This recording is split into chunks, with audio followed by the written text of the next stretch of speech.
Hey there, and welcome to another edition to our economic series. This is Michael Cross here, educator, author of the Freedom from Conscience book series. Check my website out at michaelcross.net or some of my other videos out at Michael Cross on YouTube. Anyway, what I thought I would talk about this time is the economics of marketing. Now, how does marketing affect our economy? Well, simple. In marketing, if I were, for instance, to say, you know what, everyone needs to buy a rope like this. It's the new thing for people to be able to gain advantages. Well, what I'm trying to do is I'm trying to implant a need within you. See, we have needs and we have wants. And a need is usually food, shelter, clothing, those kinds of things. We need those things. But in our modern society, we have people trying to make money all the time. You see, we don't just settle on just having a few things. We don't have one shirt, one pair of pants, and one shoes anymore. Our ancestors did, often only having one set of clothes. Then maybe if they could afford it, they'd have two. One that they would wear to work and around the house, the other one that they would wear maybe to go to church. But it's still around 1900, most people just kind of looked at the things that they needed. They might dream about other things, but the things they needed was what took up most of their wages. Whereas the upper class, the 1% of that era, they could have all those luxury items like, well, indoor toilets and so forth. Now, as the economy grew, as we went through industrialization, we found that making products was actually cheaper and cheaper and cheaper. For instance, Edward Bernays, the nephew of Sigmund Freud, who basically took all of his uncle's findings in psychology and applied them to marketing, he was trying to get people to smoke more, like women, for instance. He wanted women to smoke because it was considered taboo for women to smoke in public. And so he went through a variety of gimmicks, you could say, to break the taboo of women smoking, and then to sell them on the idea that this was not just a want or a desire, but a need. And so through his marketing campaigns, he turned women's smoking into a symbol of feminism, a symbol of being independent, of being like the men. And sure enough, women started smoking and sales went through the roof. And he needed that because it used to be that when you made a cigarette, it had to be rolled by hand. And then you got machines doing it. They could just churn out thousands and thousands and thousands of cigarettes and only need a few workers to operate the machines, instead of having to pay a bunch of workers to do it and then having to push the cost over to the consumer. So competition led to innovations. Innovations led to more products being produced.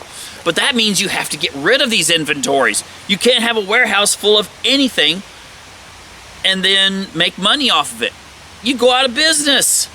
So let's say you're a rope maker. Like I said, our little rope friend here, it's fun. In summertime you can swing on this. Too bad there's not like a river out here you could swing and fly into the river. Did that a lot when I was younger. But anyway, the thing is, what I would do is if I wanted to sell this, I could do it in a variety of ways. I could tell parents, you know what, your kids, they're getting obese sitting in front of their computers and playing games and or their TVs and really not moving around enough. Their arteries are getting clogged. And I could really sell that. Like, you need to buy some of this rope and you tie it up in a tree. Doesn't cost much, and your kids can go out and have a great time with the rope. And then what I could do is get a celebrity, maybe someone that's really famous that the kids really look up to. Maybe even do some animation things where I have a cartoon character and they're out here swinging on the tree. And then I could do product placement where I could show characters in a popular series that's aimed at kids out here, you know, on ropes. And this is the big trendy thing put on some of the children's networks and so forth.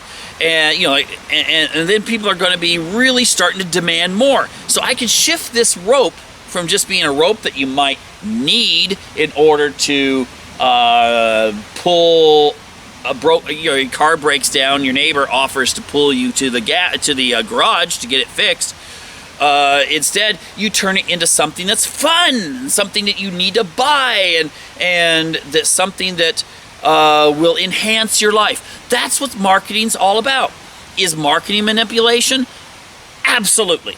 Marketing is nothing but manipulation, because what you're trying to do 99.9% of the time is to sell someone on a feeling, a concept, and so forth. You don't advertise bread by sitting it there saying, this bread is what you should eat when you're hungry, and then you won't be hungry anymore. No, you get some girl in a bikini, you know, taking the bread out, putting some butter on it, and then slowly eating it. You know, that's how you sell stuff nowadays, thanks in large part to Edward Bernays. But ultimately, marketing itself has the advantage of making people aware of the uses of products, what products are out there, and it helps to generate more demand in an economy. And as you have more demand, then you put more people to work. Not just marketers, but also the people that have to make this rope. They have a job now. And then they're going to buy rope, but they're also going to buy other products. And so those other products are also going to have people behind them saying, okay, how do we get people to buy, I don't know, this pin? You know, how do we get this pin to look really like something that people need?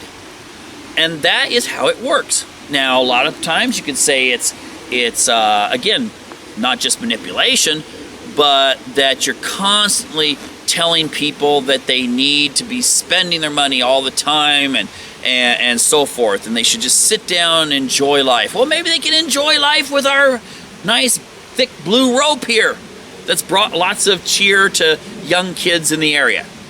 So you see what I mean? Marketing is something that while we may look at it and think, oh my gosh, I hate commercials, I hate pop-ups on my computer, I hate going to the bus station and seeing posters for this, that, or whatever.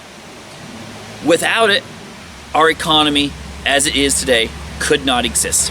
Thank you for tuning in to this edition to our show.